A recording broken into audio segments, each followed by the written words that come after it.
बिस्मिल्लाहिर्रहमानिर्रहीम। अस्सलाम अलैकुम वरहमतुल्लाहि वबरकातुहू। प्यारे मुस्लिम भाइयों और बहनों, अल्लाह ताला के हुक्म से इस वीडियो में हम आपको एक ऐसे भाई की दर्द भरी और सच्ची कहानी सुनाने जा रहे हैं जिसका दिल को झकझोर देने वाला अनुभव आपको सोचने पर मजबूर कर देगा। ये कहानी है जैद जुनैद की, जो सऊदी अरब में अपनी रोजी रोटी कमाने के लिए गए थे, लेकिन उनकी किस्मत ने उन्हें ऐसी मुसीबत में डाल दिया जिसका खामियाजा उन्हें मौत की सज़ा के रूप में भुगतना पड़ा।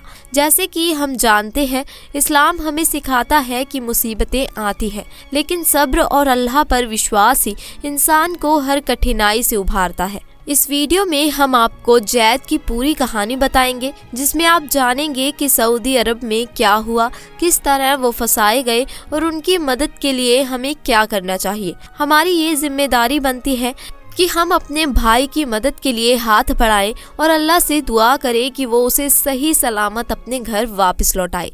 इस वीडियो को पूरा देखें ताकि हम सब मिलकर अपने भाई जैद की मदद कर सकें। आइए अल्लाह के नाम से इस वीडियो की शुरुआत करते हैं और उम्मीद करते हैं कि हमारी दुआ और मदद से जैद को राहत मिले। आज की इस वीडियो में हम आपको इसकी पूरी सच्चाई जैद की जुबानी ही बताने वाले हैं, यानी कि दरअसल जैद के साथ सऊदी अरब में क्या हुआ था, उसे सऊदी अरब में किस तरह से फंसाया गया था और फिर किस तरह से सऊदी पुलिस ने उसे गिरफ्तार किया था, और साथ ही सऊदी कोर्ट ने जैद की फांसी की जो तारीख मुकर्रर की है उसके बारे में भी हम आपको बताने वाले हैं।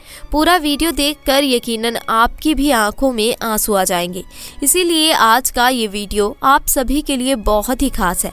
आप इंसानियत के नाते इस वीडियो को आखिर तक जरूर देखें, और सबसे पहले अगर आप भी जैद की सजा को माफ करवाना चाहते हैं तो आप इस वीडियो को दिल से एक लाइक जरूर कर दें और मेहरबानी करके इसे शेयर भी कर दें, ताकि ये वीडियो हमारे देश के प्रधानमंत्री और गृह मंत्रालय तक भी पहुंच जाए और जैद की कुछ मदद हो सके। दोस्तों, सोशल मीडिया के जरिए से आपने सऊदी अरब की एक खबर जरूर देखी होगी और सुनी भी होगी। आपको पता ही होगा कि मेरठ का रहने वाला जैद सऊदी में पैसा कमाने के लिए गया था और वहां पर जाकर ड्राइवरी का काम करने लगा, लेकिन फिर कुछ दिनों के बाद उसे नशीले पदार्थों की तस्करी के मामले में गिरफ्तार कर लिया गया और उस पर केस चलाया गया।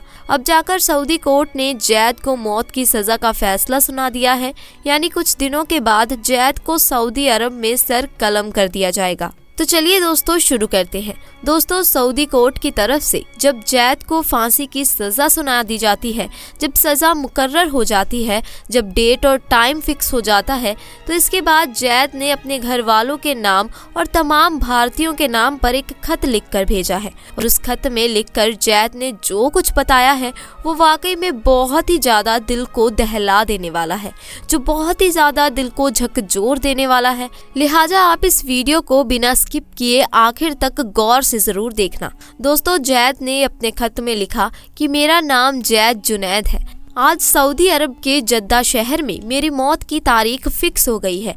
मेरे बारे में तो आप सब लोग जानते ही होंगे, लेकिन मैं आपको बता दूं कि मेरे बारे में आपको जो कुछ भी बताया गया है वो सब गलत जानकारी है, यानी कि मेरे बारे में आपको गलत इन्फॉर्मेशन दी गई है। आज मैं आपको अपनी पूरी सच्चाई बताना चाहता हूँ कि उस दिन यानी 15 जनवरी 2023 के दिन आखिर मेरे साथ में क्या हुआ था, सऊदी पुलिस ने मुझे क्यों गिरफ्तार किया था और फिर मुझे किस तरह से वहाँ पर फंसाया गया। जानकर यकीनन आपकी आंखों में भी आंसू आ जाएंगे। दोस्तों, जैद जुनैद कहता है कि मैं उत्तर प्रदेश के मेरठ जिले के रसौट गाँव से हूँ। मेरे परिवार में मेरी माँ, मेरे वालिद साहब जिनका नाम मोहम्मद जुबैर है, मेरी बीवी रिहाना और मेरे 2 छोटे छोटे बच्चे हैं। हम 7 भाई और 2 बहनें हैं और मैं अपने भाइयों में दूसरे नंबर का बड़ा भाई हूँ। मेरी उम्र 36 साल है। मेरे 2 भाई पहले से सऊदी अरब में ड्राइवरी का काम किया करते थे और एक छोटा भाई पुलिस की तैयारी कर रहा था। फिर जब मेरी शादी हो गई और 2 बच्चे हो गए तो मेरा भी सऊदी अरब में जाने का मन हुआ। इसीलिए मैंने अपने भाइयों से कहकर अपना सऊदी अरब का वीज़ा मंगवा लिया। ये 2018 की बात है। फिर मेरा मेडिकल भी हो गया और सऊदी अरब का वीज़ा भी लग गया। मेरा visa as a driver transport company में लगा, जिसका नाम अल साली मोहम्मद था। उसमें 25,000 तनख्वाह की अवज़ में मैं नौकरी करने लगा। शुरू में तो सब कुछ अच्छा चला, लेकिन फिर इस तनख्वाह से गुजारा कर पाना मेरे लिए काफ़ी मुश्किल होने लगा। इसीलिए मैंने उस ट्रांसपोर्ट कंपनी से रिज़ाइन दे दिया और दूसरी कंपनी में जाकर शिफ्ट हो गया, जिसका नाम अल जफ़र कंपनी था। अब मुझे उस कंपनी में अच्छी सैलरी मिलने लगी और ओवर टाइम के साथ साथ कभी कभी मुझे टिप भी मिल जाया करती थी। अब मैं उस कंपनी में बहुत ज़्यादा खुश था।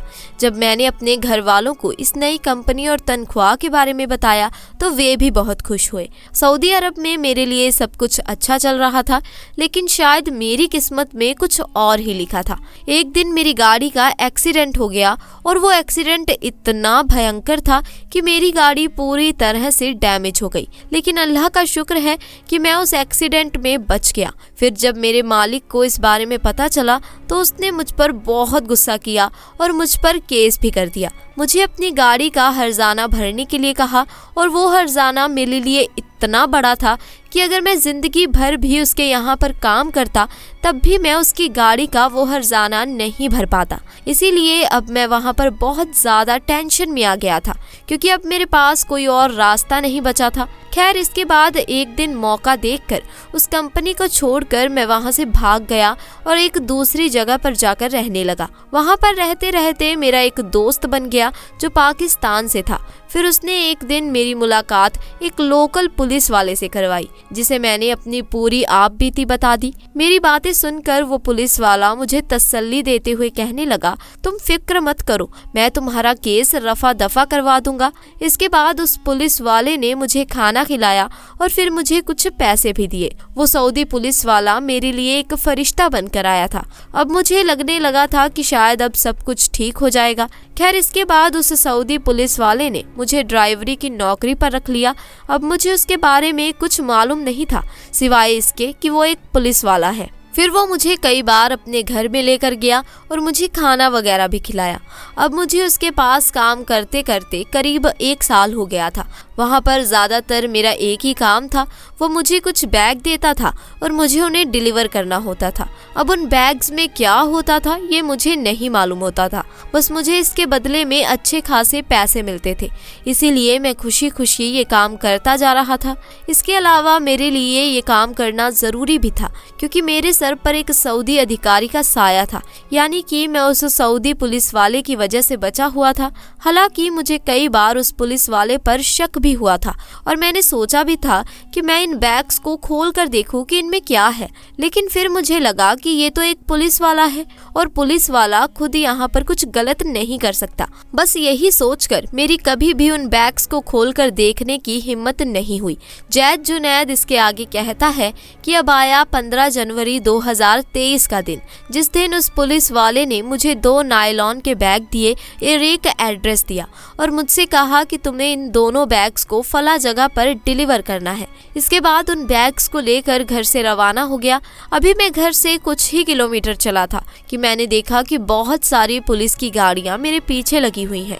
फिर कुछ ही देर में उन सारी गाड़ियों ने आकर मुझे घेर लिया।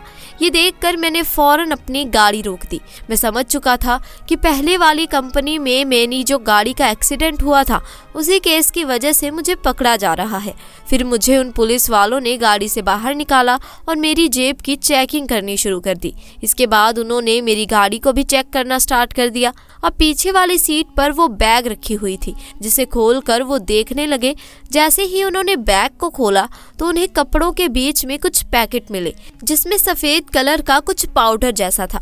इसे देखकर पुलिस वालों ने मुझसे पूछा, क्या तुम नशीला पदार्थ सप्लाई करते हो? इतना सुनते ही मैं हक्का बक्का रह गया। मेरे पैरों तले से जमीन खिसक गई।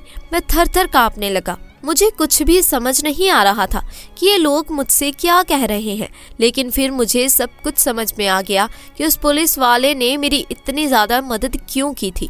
वो मेरे लिए कोई फरिश्ता नहीं बल्कि मौत बनकर आया था। फिर मैंने उन पुलिस वालों को बताया कि इसमें मेरी कोई गलती नहीं है, मैं तो ड्राइवरी का काम करता हूँ।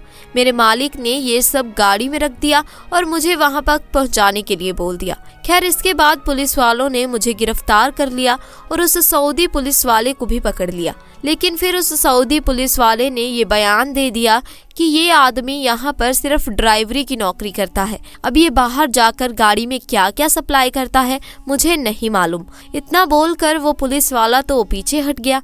यहाँ पर सऊदी में ये कानून भी है कि अरबी के बयां को ज्यादा सच माना जाता है, इसीलिए सऊदी पुलिस वाले को कोई सजा नहीं हुई और वो जमानत पर छूट गया। वहीं मुझे और मेरे पाकिस्तानी दोस्त को उसने फंसा दिया। इसके बाद हमें जद्दा के सेंट्रल जेल में बंद कर दिया गया। फिर मुझे जेल में रहते हुए मालूम चला कि मैं जिस नशीली चीज़ को लेकर जा रहा था वो एक बैग में करीब 400 ग्राम के आसपास थी और दूसरे बैग में करीब 300 ग्राम के आसपास थी। ये नशीला पदार्थ बहुत ही ज़्यादा खतरनाक था और इसकी कीमत भी बहुत ही ज़्यादा थी, मगर हमारे साथ धोखा हुआ था। बस मेरी वहाँ पर सिर्फ इतनी सी गलती थी कि वो पुलिस वाला मुझे मेहनत से ज़्यादा पैसे दे रहा था, तो मैं समझ नहीं सका। मैंने कभी ये क्यों नहीं सोचा कि वो मुझे इतना ज़्यादा पैसा क्यों दे रहा है। बस पैसों के लिए मैंने उसका हर तरह का काम किया। यही मेरी सबसे बड़ी गलती हो गई। दोस्तों, जैद जुनैद कहता है कि फिर हमारा केस चलता रहा और कुछ दिन पहले 3 दिसंबर 2024 को हमें मौत की सजा सुना दी गई। मौत की सजा सुनकर मैं कांपने लगा। मैं अपने कदम भी जमीन पर नहीं रख पा रहा था। इसके बाद यहाँ से मेरे घर वालों के नाम एक लेटर भेजा गया जिसमें बताया गया कि आपके बेटे को सऊदी अरब में नशीली चीज की तस्करी के मामले में मौत की सजा सुनाई गई है।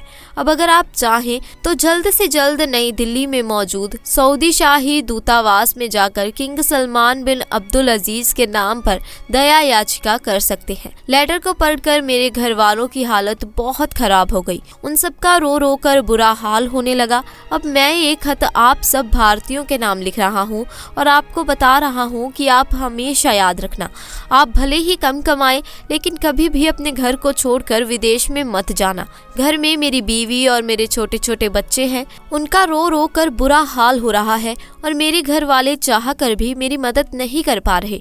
बस वे रोते जा रहे हैं और मेरे मरने का इंतजार कर रहे हैं। सच में दोस्तों, जैद जुनैद की ये दर्द भरी कहानी सुनकर रोना आ गया। अगर जैद के लिए जल्दी कुछ नहीं किया गया तो उसे सऊदी अरब में मौत की सजा दे दी जाएगी और उसका सर कलम कर दिया जाएगा। इसीलिए हिंदुस्तान की हुकूमत से हाथ जोड़कर गुजारिश है कि वो जल्द से जल्द जैद की मदद करे और उसे सऊदी जेल से निकालने की पूरी कोशिश करे। साथ ही हम सऊदी अरब में काम करने वाले अपने हिंदुस्तानी भाइयों से भी अपील करते हैं कि सऊदी अरब का कानून बहुत सख्त है, वहाँ पर कोई अपराध करने से बच नहीं सकता। इसीलिए आपसे गुजारिश है कि आप कभी भी सऊदी अरब में रहते हुए कुछ गलत करने की ना सोचें। तो आज की वीडियो में बस इतना ही। आपका बहुत बहुत शुक्रिया।